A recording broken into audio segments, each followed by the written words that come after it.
আজকে তোমাদেরকে আমি একটা মুনাফিকের কথা বলি। এই মুনাফিকের লক্ষণ হাদিসে না, এই মুনাফিকের নাম দিয়েছেন স্বয়ং আল্লাহ সুবহানাহু ওয়া তাআলা।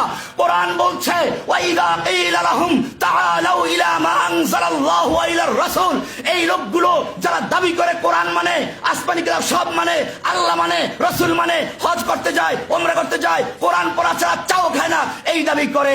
কিন্তু যখন বলা হয় তাআলাউ, আসো, ইলা মা আনজালাল্লাহু ওয়া ইলার রাসূল, আল্লাহ তাআলা যে কিতাব নাযিল করেছেন এই কিতাবের দিকে এসো, ওয়া ইলার রাসূল, রাসূলের সুন্নাহ দিকে আসো, যেই কিতাব দিয়ে রাসূল দেশ চালিয়েছেন, যেই কিতাব সুন্নাহ দিয়ে আবু বকর শাসন করেছেন, যেই কিতাব সুন্নাহ দিয়ে ওমর অর্ধজাহান শাসন করেছেন, যেই কিতাব সুন্নাহ দিয়ে আলী শাসন, ওসমান শাসন করেছেন, সেই কিতাব এবং সুন্নাহ থেকে আসো।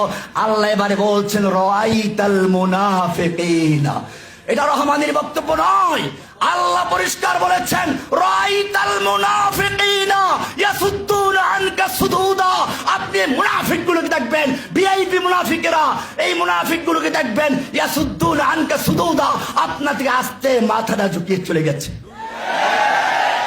প্রত্যেকটা মাহফিলে আমরা দেখি, আমরা প্রত্যেকটা মাহফিলে দেখি প্রধান বক্তার জন্য অপেক্ষা করে, প্রধান বক্তার আগে আবার তারা বয়ান দেখে, লোকজন যায় না তো, এরপরে বক্তব্য দিয়ে যখন প্রধান বক্তা বক্তব্য শুরু করবে তখন পালাই। আমার তখন এই আয়াত মনে পড়ে, আল্লাহ বলেছেন ওয়াইদা কিলা লাহুম তাআলাউ ইলা মা আনজালাল্লাহু ওয়া ইলার রাসূল, যখন তাদেরকে বলা হয় আসো আল্লাহর কিতাবের দিকে, আল্লাহর কিতাব দিয়ে দেশ শাসন করি, রাসূলের সুন্নাহ দিকে, আল্লাহ বলছেন রাআইতাল মুনাফিকিনা ইয়াসুদ্দুনা আনকা সুদুদা, আপনি এই মুনাফিকগুলোকে দেখবেন আস্তে করে মাথাটা ঝুঁকিয়ে তারা ময়দান ছেড়ে চলে গেছে।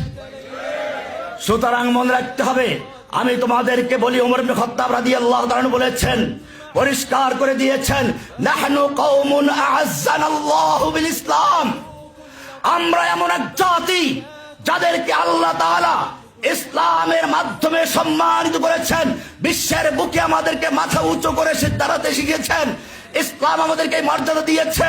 ফামাহমা ইবতাগাইনাল ইজ্জাতা বিগাইরিহি, যখনই আমরা ইসলাম বাদ দিয়ে অন্য কোন তরিকায়, অন্য কোন পথে, অন্য কোন সংবিধানে, অন্য কোন নীতিমালায়, অন্য কোন কমিশন তৈরি করে ইজ্জত তৈরি করার চেষ্টা করবো, আযাল্লানাল্লাহ, আল্লাহ আমাদেরকে তখন অপমান করে ছাড়বে।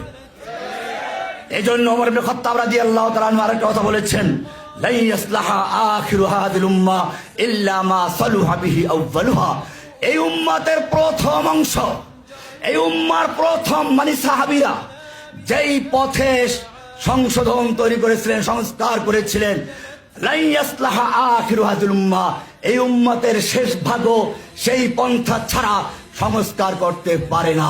সংস্কারের মূলনীতি আল কোরআন দিয়েছে, সংস্কারের মূল সংবিধান আল কোরআন দিয়েছে। কোরআন হচ্ছে মানবতার সনদ, কোরআন মানুষের জীবনের নিরাপত্তা দিয়েছে, মানুষের মালের নিরাপত্তা দিয়েছে, মানুষের বিবেকের নিরাপত্তা দিয়েছে, মানুষের বংশের নিরাপত্তা দিয়েছে। যদি সত্যিকার অর্থে সংস্কার চায় তাহলে আবার মানুষকে ফিরে আসতে হবে আল্লাহর দেওয়া সংবিধানের দিকে, এছাড়া কোনো সংস্কার হতে পারে না।